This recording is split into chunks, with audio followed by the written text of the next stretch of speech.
മാന്യ ശ്രോതാക്കൾക്ക് നമസ്കാരം. നമ്മളെല്ലാവരും തന്നെ സൈക്കോളജി എന്താണ് അല്ലെങ്കിൽ മനഃശാസ്ത്രം എന്താണെന്ന് അറിയാൻ ആഗ്രഹമുള്ളവരാണ്. അത് ഏത് പ്രൊഫഷനുള്ള ആളായിക്കൊള്ളട്ടെ, നമ്മുടെ ജീവിതത്തെ സ്വാധീനിക്കുന്ന ഒരു ഘടകമായതുകൊണ്ട് നമ്മൾ അതിനെപ്പറ്റി മനസ്സിലാക്കാൻ പലപ്പോഴും ശ്രമിക്കാറുണ്ട്. അപ്പം അങ്ങനെ ശ്രമിക്കുമ്പോഴേ തെറ്റായ ഇൻഫർമേഷൻസും പലപ്പോഴും സ്വീകരിച്ച് തെറ്റായ ധാരണകൾ നമ്മുടെ മുന്നിൽ വയ്ക്കാറുണ്ട്. പ്രത്യേകിച്ച് കൗൺസിലിങ്ങിനെ പറ്റിയാണ്. മനഃശാസ്ത്രവുമായിട്ട് ബന്ധപ്പെട്ട ഒരു മണ്ഡലമാണ് കൗൺസിലിംഗ് സൈക്കോളജി എന്ന് പറയുന്നത്. എന്താണ് കൗൺസിലിങ്? കൗൺസിലിംഗ് കേൾക്കുമ്പോൾ പലരും വിചാരിക്കുക, എന്താ പ്രശ്നമുള്ള ആളുടെ കൗൺസിലിങ്ങിന് പോവുക. കൗൺസിലിങ്ങിന് പോകണമെന്ന് പറയുമ്പോഴത്തേക്ക് എനിക്ക് പ്രശ്നമൊന്നുമില്ല, ഞാൻ ഇതിൻ്റെ ഒന്നും ആവശ്യമുള്ള ആളല്ല എന്ന് പറഞ്ഞ് ഒഴിയാൻ ശ്രമിക്കാറുണ്ട്. ഒരിക്കലും പ്രശ്നമുള്ള ആളുകൾ മാത്രമല്ല കൗൺസിലിങ്ങിന് പോവുക. ഉദാഹരണത്തിന് പറയാം, ഒരു വണ്ടിയുണ്ട്, നമുക്കൊരു വാഹനം വാങ്ങിച്ചു. പ്രത്യേകിച്ച് ഇന്നത്തെ പുതിയ വാഹനങ്ങൾ, ഏത് വണ്ടി വാങ്ങിച്ചാലും ആ വണ്ടിയുടെ നമുക്കൊരു മാനുവൽ, ഓപ്പറേറ്റിംഗ് മാനുവൽ ഉണ്ടാകും.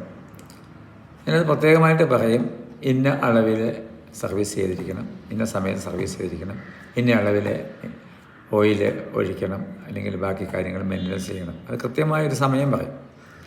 ആ സമയത്ത് നമ്മൾ ചെയ്യുന്നില്ലെങ്കിലോ വണ്ടി തകരാറിലാകും. പലപ്പോഴും പെട്ടെന്നുള്ള ക്ഷതങ്ങൾ വണ്ടിക്ക് സംഭവിക്കും. കൃത്യമായി നമ്മൾ ആ വാഹനത്തിൻ്റെ നിർമ്മാതാവിൻ്റെ ഇൻസ്ട്രക്ഷൻ അനുസരിച്ച് നമ്മൾ വണ്ടിയെ സർവീസിങ്ങിന് കൊണ്ടുപോവുകയും അങ്ങനെ നമുക്ക് ദീർഘകാലം വണ്ടി ആരോഗ്യത്തിന് ഉപയോഗിക്കാൻ സാധിക്കുകയും ചെയ്യും. ഇതിനേക്കാളും സങ്കീർണമായ ഒന്നാണ് മനുഷ്യൻ്റെ മനസ്സെന്ന് പറയുന്നത്. നമ്മൾ എത്ര പ്രാവശ്യമാണ് സർവീസ് ചെയ്യുക? നമ്മുടെ മനസ്സിലെ കുമിഞ്ഞു കൂടുന്ന വിഷമങ്ങളും പ്രയാസങ്ങളും ക്ഷതങ്ങളുമൊക്കെ അവിടെ തന്നെ കിടക്കുക. അത് നമുക്ക് ശാരീരികവും മാനസികമായ അസ്വസ്ഥതകളായിട്ട് പരിണമിക്കാറുണ്ട് സാധാരണ. പക്ഷെ നമ്മളതിനെപ്പറ്റി ബോധവാന്മാരല്ല. എന്തുകൊണ്ട് ഇവയൊക്കെ സംഭവിക്കുന്നു എന്ന് നമ്മൾ ചിന്തിക്കാറ്. ഞാൻ വളരെ വ്യക്തമായിട്ട് പറയാം, പല മാനസിക രോഗങ്ങളുടെയും കൂടാതെ ശാരീരിക രോഗങ്ങളുടെ പോലും കാരണം മാനസിക ആഘാതങ്ങളാണ്. അടുത്ത കാലത്ത് നടത്തിയൊരു സർവേയിൽ പറയുന്നത്, ക്യാൻസർ പോലെയുള്ള രോഗങ്ങൾ ഉണ്ടാകുന്ന വ്യക്തികളെ പറ്റി പഠിച്ചപ്പോൾ അടുത്ത കാലത്ത് 5-6 വർഷത്തിനിടയിൽ അവർക്ക് വലിയ കടുത്ത ഒരു മാനസിക സംഘർഷമുണ്ടായതിൻ്റെ ചരിത്രം കാണാൻ സാധിക്കുന്നതാണ്. അഥവാ കടുത്ത ഒരു മാനസിക സംഘർഷം ഉണ്ടായതിനെ തുടർന്നാണ് ഈ രോഗമുണ്ടായത് എന്ന് നിഗമിച്ചെടുക്കുവാനായിട്ട് സാധിക്കുമെന്നുള്ളതാണ്. അപ്പോൾ നമ്മുടെ മനസ്സിൻ്റെ സുസ്ഥിതി വളരെ പ്രധാനപ്പെട്ടതാണ്. അപ്പോൾ ഈ അസ്വസ്ഥമായ മനസ്സിനെ സ്വസ്ഥമാക്കുവാൻ വേണ്ടി സഹായിക്കുന്ന ഒരു പ്രക്രിയയാണ് കൗൺസിലിംഗ് എന്ന് പറയുന്നത്. അത് തെറ്റിദ്ധരിക്കേണ്ട ആവശ്യമൊന്നുമില്ല. അപ്പോൾ അസ്വസ്ഥതയുള്ളവർ മാത്രം കൗൺസിലിംഗ് ചെയ്താൽ മതി എന്നുള്ളൊരു തോന്നലും വരരുത്. കാരണം എത്ര ഭംഗിയായിട്ട് ഓടുന്ന വണ്ടിക്കും സർവീസിങ് ആവശ്യമാണല്ലോ. കരി പിടിച്ച് പുക പിടിച്ചിരിക്കുന്ന ഭാഗങ്ങളൊക്കെ ക്ലീൻ ചെയ്യണം. അതുപോലെ എത്ര സുഗമമായിട്ട് പോകുന്ന മനസ്സാണെങ്കിൽ കൂടി സമൂഹത്തിൽ ജീവിക്കുമ്പോൾ, സാഹചര്യങ്ങളിൽ ജീവിക്കുമ്പോൾ, വ്യക്തികളുമായിട്ട് ഇടപെടുമ്പോഴൊക്കെ പലപ്പോഴും ഇങ്ങനത്തുള്ള കരിപിടിക്കലുകൾ ഉണ്ടാവാൻ സാധ്യതയുണ്ട്. അത് നമ്മൾ പീരിയോഡിക്കായിട്ട് നമുക്കൊന്ന് ക്ലീൻ ചെയ്യുന്നത് നല്ലതാണ്. ചിലരൊക്കെ ഇങ്ങനെ ധ്യാനത്തിനൊക്കെ പോകും, ചിലരൊക്കെ ഒരു മെൻറ്റേഴ്സിൻ്റെ അടുത്ത് പോകാറുണ്ട്. പക്ഷെ സാധാരണ 95%, 99% ആളുകൾ ഇങ്ങനെയൊന്നും ചെയ്യാറില്ല. പ്രശ്നങ്ങൾ അങ്ങേയറ്റമാകുമ്പോൾ മാത്രമാണ് നമ്മൾ ആരെങ്കിലും സമീപിക്കുക. അതും പലപ്പോഴും ശരിയായ തലങ്ങളിലോ ആയിരിക്കില്ല നമ്മൾ എത്തിച്ചേരുക. അപ്പോൾ അവിടെ നിന്ന് മിസ് ഗൈഡൻസ് വരെ ഉണ്ടാവാറുണ്ട്. അപ്പോൾ എൻ്റെ ഈ പരമ്പരയായിട്ടുള്ള വീഡിയോകളുടെ ഉദ്ദേശം കൗൺസിലിംഗ് എന്താണെന്നും എങ്ങനെയാണെന്നും നമ്മളെവിടെയൊക്കെയാണ് കൗൺസിലിങ്ങിന് പോകുന്നത് നല്ലതെന്നും ഏതൊക്കെ തരത്തിലുമുള്ള കൗൺസിലിംഗാണ് നമ്മൾ ചെയ്യേണ്ടതെന്ന് മനസ്സിലാക്കാൻ വേണ്ടിയാണ്. ഞാൻ ആമുഖമായിട്ട് പറയാം, കൗൺസിലിംഗ് 2 തരത്തിലാണ് പ്രധാനമായിട്ട് പറയുക.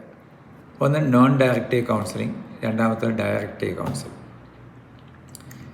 ഈ ഡയറക്റ്റീവ് കൗൺസിലിംഗ് എന്ന് പറയുന്നത് പ്രധാനമായിട്ടും ഫ്രോയിഡിൻ്റെ വളരെ പ്രധാനപ്പെട്ട വ്യക്തിയാണ് മനഃശാസ്ത്രത്തിൽ ഫ്രോയിഡ്. അദ്ദേഹം വളരെ വർഷങ്ങൾക്ക് മുമ്പ് കണ്ടെത്തിയ വിവരങ്ങൾ ഇന്നും ഇത്രയും നമ്മുടെ ടെക്നോളജി, സാങ്കേതികത ഒരുപാട് വികസിച്ച് കഴിഞ്ഞിട്ടും അവയ്ക്കിപ്പോഴും റെലവൻസ് ഉണ്ട്. പല കാര്യങ്ങളും അദ്ദേഹം പറഞ്ഞു. അവയിൽ നിന്ന് ഒരുപാട് ആളുകൾ പുതിയ കാര്യങ്ങൾ കണ്ടെത്തിയിട്ടുണ്ടെങ്കിൽ കൂടി അദ്ദേഹത്തിൻ്റെ ആ കണ്ടെത്തലിന് ഇന്നും വളരെ പ്രസക്തിയുണ്ട്. ഫ്രോയിഡിൻ്റെ സൈക്കോ അനലിറ്റിക് തിയറി അനുസരിച്ചാണ് നമ്മൾ കൗൺസിലിംഗ് ചെയ്യുന്നതെങ്കിൽ അതിന് നമ്മൾ ഫ്രോയിഡിയൻ കൗൺസിലിംഗ് എന്ന് പറയും, അല്ലെങ്കിൽ ഡയറക്റ്റീവ് കൗൺസിലിംഗ് എന്ന് പറയും. ഫ്രോയിഡിൻ്റെ തിയറിയുടെ അടിസ്ഥാന ഘടകങ്ങൾ എന്താണെന്ന് നമുക്കൊന്ന് നോക്കാം. ഒന്ന് പറയുന്നത്, ഫ്രോയിഡ് പറയുന്നത് നമ്മളിലൊക്കെ ഒരു എനർജിയുണ്ട്, അതിന് ലിബിഡിനൽ എനർജി എന്ന് പറയും. നമുക്ക് ഉള്ളിലെ 3 ഭാവങ്ങളുണ്ട്. ആ ഭാവങ്ങളെ id, ego and super ego എന്ന് പറയും. ഇഡ് എന്ന് പറയുന്നത് വർക്ക്സ് ഓൺ പ്ലഷർ പ്രിൻസിപ്പിൾ. നമ്മുടെ ആഗ്രഹങ്ങൾ നിവർത്തിക്കുന്നതിന് വേണ്ടി നമ്മളെ നിരന്തരം പ്രേരിപ്പിച്ചുകൊണ്ടിരിക്കുന്ന ഒരു ശക്തിയാണ് ഇഡ്. ഇഡിനകത്ത് ഏറ്റവും കൂടുതൽ എനർജിയുണ്ട്. നമ്മുടെ ഈ ലിബിഡിനൽ എനർജി എന്ന് പറഞ്ഞാൽ ഏറ്റവും കൂടുതൽ സ്ഥിതി ചെയ്യുന്ന ഇഡിലാണ്. അപ്പോൾ എന്ത് വേണമെങ്കിലും കണ്ടാലത് വേണം. പ്ലഷർ പ്രിൻസിപ്പിൾ അല്ലെങ്കിൽ സന്തോഷത്തിൻ്റെ പ്രിൻസിപ്പിളാണ്. സന്തോഷം ആസ്വദിക്കുന്നു. ഇത് മാത്രമാണ് നമ്മുടെ ഇഡ് നമ്മളെ എപ്പോഴും അനുനിമിഷം നമ്മളെ പ്രലോഭിപ്പിച്ചുകൊണ്ടിരിക്കുക അല്ലെങ്കിൽ പ്രേരിപ്പിച്ചുകൊണ്ടിരിക്കുക. ഇത് ഒരു പ്രഡിക്കേറ്റർ എന്ന് പറയും. അപ്പോൾ അതിന് യാഥാർത്ഥ്യബോധം കുറവാണ്. അത് എടുത്തു ചാടി ഈ പ്ലഷറിൻ്റെ ആഗ്രഹത്തിന് വേണ്ടി മാത്രം നമ്മളെ പ്രേരിപ്പിച്ചുകൊണ്ടിരിക്കും. ഇത് അപകടകരമാണ്. കുറേ കാലം ഈ ഇഡ് നമ്മളുടെ എനർജി സാഹചര്യങ്ങളുമായിട്ട് അടുത്ത് ഇടപഴകി കഴിയുമ്പോൾ, കുറേ കാലം റിയാലിറ്റിയുമായിട്ട് യാഥാർത്ഥ്യവുമായിട്ട് ഇടപഴകി കഴിയുമ്പോൾ ഇഡിൻ്റെ തന്നെ എനർജി ഉൾക്കൊണ്ടുകൊണ്ട് ഒരു ഭാവം ഉരുത്തിരിയും. അതിനെയാണ് നമ്മൾ ഈഗോ എന്ന് പറയുന്നത്. ഈ ഈഗോ റിയാലിറ്റി ഓറിയൻറ്റഡായിട്ട് പ്രവർത്തിക്കുന്ന കാര്യമാണ്. അപ്പം ഇഡ് കിടന്ന് ചാടുമ്പം ഈ ഈഗോ പറയും അങ്ങനെയല്ല, സമൂഹത്തിൽ ജീവിക്കുമ്പോൾ സാഹചര്യങ്ങളുമായിട്ട് ബന്ധപ്പെട്ട് നോക്കുമ്പം അത് അങ്ങനെയല്ല, വേറൊരു രീതിയിലാണ് പെരുമാറേണ്ടതെന്ന് ഇഡിനെ നിയന്ത്രിക്കാൻ ശ്രമിക്കും. ഇഡിൻ്റെ മൃഗീയ വാസനകളെ നിയന്ത്രിച്ച് നിർത്താനായിട്ട് ഈഗോ ശ്രമിക്കും. അപ്പോൾ റിയാലിറ്റി ഓറിയൻറ്റഡായിട്ടുള്ള ഒരു യാഥാർത്ഥ്യ ബോധമുള്ള കോൺഷ്യസ് മൈൻഡിൻ്റെ ഒരു ഭാഗമാണ് ഈഗോ എന്ന് പറയുന്നത്. അതേസമയം ഇഡ് അൺകോൺഷ്യസ് ആണ്. അപ്പോൾ അൺകോൺഷ്യസിന് ശക്തി കൂടും. ഇഡൊക്കെ കിടന്ന് ബഹളം ഉണ്ടാകും. അതുപോലെ തന്നെ നമ്മളിലെല്ലാം ഒരു ഇൻസ്റ്റിങ്ക്റ്റ് ഉണ്ട്. 2 ഇൻസ്റ്റിങ്ക്റ്റുകളുണ്ട്. ഒന്നിന് നമ്മൾ ഡെത്ത് ഇൻസ്റ്റിങ്ക്റ്റ് എന്നും മറ്റേതിന് ലൈഫ് ഇൻസ്റ്റിങ്ക്റ്റ് എന്ന് പറയും. ലൈഫ് ഇൻസ്റ്റിങ്ക്റ്റിനെ നമ്മൾ ഇറോസ് എന്ന് പറയും, ഡെത്ത് ഇൻസ്റ്റിങ്ക്റ്റിനെ തനറ്റോസ് എന്ന് പറയും. അപ്പോൾ ഇത് തമ്മിലും ഒരു മത്സരമുണ്ട്. ഇത് ഏതാണ് ഡെത്ത് ഇൻസ്റ്റിങ്ക്റ്റ് നമ്മളിലെ ആധിപത്യം സ്ഥാപിക്കുമ്പോൾ നമുക്ക് മരണവാസനകളുണ്ടാകും. ലൈഫ് ഇൻസ്റ്റിങ്ക്റ്റ് ഉണ്ടാകുമ്പോൾ നമുക്ക് ജീവവാസനകളുണ്ടാകും. അപ്പോൾ ഇത് തമ്മിലും പൊരുത്തപ്പെട്ട് പോകണം. ഇത് പൊരുത്തപ്പെട്ട് പോകാതിരുന്നാലും മരണമോ വിജയമോ സംഭവിക്കാം. അപ്പം അതിനെയും കൺട്രോൾ ചെയ്യേണ്ട ആവശ്യമുണ്ട്. അപ്പോൾ ഈ ഇഡ് അൺകോൺഷ്യസ് ആണ്. അതിന് ഒരുപാട് ശക്തിയുണ്ട്. ഈഗോ എന്ന് പറയുന്നത് കോൺഷ്യസ് മൈൻഡിൻ്റെ ഭാഗമാണ്. അപ്പോൾ അതിന് പൊതുവെ ശക്തി കുറവാണ്. പക്ഷെ അതാണ് നമ്മളെ കൺട്രോൾ ചെയ്തുകൊണ്ടിരിക്കുക. അപ്പോൾ അതിൻ്റെ പരിധിയിലേക്ക് അപ്പുറത്തേക്കുള്ള കൺട്രോൾ ചെയ്യാത്ത കാര്യങ്ങൾ വരുമ്പോഴേ അതിനെ സഹായിക്കാൻ അൺകോൺഷ്യസ് മൈൻഡിൻ്റെ തന്നെ ഒരു ഭാഗമാണ് സൂപ്പർ ഈഗോ എന്ന് പറയുന്നത്. ഈ സൂപ്പർ ഈഗോ നമ്മളെ ഇഡിനെ ഈഗോയെയും തമ്മിൽ അനുനയിപ്പിക്കാൻ സഹായിക്കും. അപ്പോൾ ഇതാണ് ഫ്രോയിഡിൻ്റെ ഒരു പ്രിൻസിപ്പിൾ എന്ന് പറയുന്നത്. അപ്പം നമുക്ക് ഉള്ള പ്രശ്നങ്ങൾ പരിഹരിക്കാൻ സാധിക്കാതെ വരുമ്പോൾ നമുക്ക് ഇംബാലൻസ് ഉണ്ടാകും. അപ്പം ഇത് നമ്മൾ തിരിച്ചറിയണം. അപ്പം ഇത് തിരിച്ചറിയുമ്പോൾ മാത്രമാണ് നമുക്ക് യഥാർത്ഥത്തിലുള്ള നല്ല മാനസിക ആരോഗ്യം കൈവരുവാനായിട്ട് നമുക്ക് സാധിക്കും. അതുകൂടാതെ ഫ്രോയിഡ് പറയുന്നത് നമ്മുടെ മനസ്സിലുള്ള ചില കോംപ്ലക്സുകളും നമ്മളെ ശല്യം ചെയ്യും. എന്താണ് ഈ കോംപ്ലക്സ്? നമ്മുടെ ജീവിതത്തിലൂടെ കടന്നു പോകുമ്പോൾ, പ്രത്യേകിച്ച് ചെറുപ്പകാലങ്ങളിൽ നമുക്ക് സഹിക്കാനാവാത്ത ആഘാതങ്ങൾ, അല്ലെങ്കിൽ നമുക്ക് ഉൾക്കൊള്ളാൻ പറ്റാത്ത ചില പ്രശ്നങ്ങൾ, അല്ലെങ്കിൽ നമുക്ക് കൈകാര്യം ചെയ്യാനായിട്ട് നമ്മൾ പരാജയപ്പെട്ട ചില കാര്യങ്ങൾ, അവയെ നമുക്ക് കൈകാര്യം ചെയ്യാൻ പറ്റത്തില്ലാത്ത അവസ്ഥ വന്നപ്പോൾ അതിനെ നമ്മൾ തള്ളി നമ്മുടെ അൺകോൺഷ്യസ് മൈൻഡിലേക്ക് വിട്ടിരിക്കുകയാണ്. ഉദാഹരണത്തിന് ഒരു സെക്ഷൽ അബ്യൂസ് ഉണ്ടായി, ഒരു ലൈംഗിക ആക്രമണമുണ്ടായി, അല്ലെങ്കിൽ കഠിനമായ ഒരു ആഘാതമുണ്ടായി.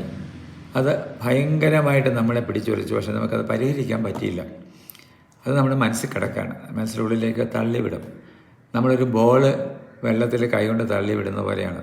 ഉന്തിപ്പിടിച്ച് നമ്മൾ അമക്കി പിടിച്ചിരിക്കുമ്പോൾ അത് അവിടെ ഇരിക്കും, കൈവിട്ട് കഴിയുമ്പോൾ മുകളിലേക്ക് വരും. ഇപ്പോൾ ഈ കോംപ്ലക്സുകൾ നമ്മുടെ മുകളിലേക്ക് വന്ന് അത് നമ്മുടെ ജീവിതത്തിൽ, അനുദിന ജീവിതത്തിൽ പ്രകടമാകും. നമ്മൾ മുൻകോപക്കാരാകാം, എടുത്തുചാട്ടക്കാരാകാം, കഠിനമായ പ്രതികരിക്കുന്ന സ്വഭാവമുള്ളവരാവാം, നമ്മൾ നിരാശയിൽ ജീവിക്കുന്നവരാകാം, നമ്മൾ ഒരു ആത്മഹത്യാ പ്രവണതയിൽ വരാം. ഇതൊക്കെ ഇങ്ങനത്തെ കോംപ്ലക്സുകൾ നമ്മളെ ഇൻഫ്ലുവൻസ് ചെയ്യുമ്പോഴാണ്. അപ്പോൾ ചെറുപ്പത്തിലെ അനുഭവങ്ങൾ നമ്മൾ കണ്ടില്ല കേട്ടില്ല എന്ന് വെക്കാൻ പറ്റില്ല. നമ്മൾ സാരമില്ല, അതൊക്കെ കഴിഞ്ഞു പോയി എന്നൊക്കെ നമ്മൾ വിചാരിക്കാറുണ്ട്. പക്ഷെ ഒരിക്കലും അത് അവിടെ നിന്ന് മാഞ്ഞു പോകുന്നില്ല. അത്തരം കോംപ്ലക്സുകൾ നമ്മളെ കഠിനമായി സ്വാധീനിക്കും. അപ്പോൾ ഇവയെല്ലാം പരിഹരിക്കുന്നുള്ളൊരു മാർഗ്ഗമാണ് ഫ്രോയിഡിൻ്റെ കൗൺസിലിംഗ് രീതിയിലുള്ളത്. ഇതിന് നമ്മൾ ഡയറക്റ്റീവ് കൗൺസിലിംഗ് എന്ന് പറയും. അതിന് ഫ്രീ അസോസിയേഷൻ എന്ന ഒരു രീതിയാണ് ഫ്രോയിഡ് ഉപയോഗിക്കുക. എന്താണ് ഫ്രീ അസോസിയേഷൻ? കൗൺസിലിങ്ങുമായിട്ട് ദീർഘനേരം സംസാരിക്കുക, ചോദ്യങ്ങളിലൂടെ തരത്തിലുള്ള ഇൻ്റർവെൻഷൻസിലൂടെ പല രീതിയിലുള്ള മാർഗ്ഗങ്ങൾ ഉപയോഗിച്ച് കൗൺസിലിയുടെ ഉള്ളിലുള്ള ഈ സംഭവങ്ങളെ മുഴുവനും പുറത്തെടുക്കുവാനായിട്ട് മണിക്കൂറുകളോളം അല്ലെങ്കിൽ ദിവസങ്ങളോളം നിലനിൽക്കുന്ന ഒരു പ്രക്രിയയാണ്.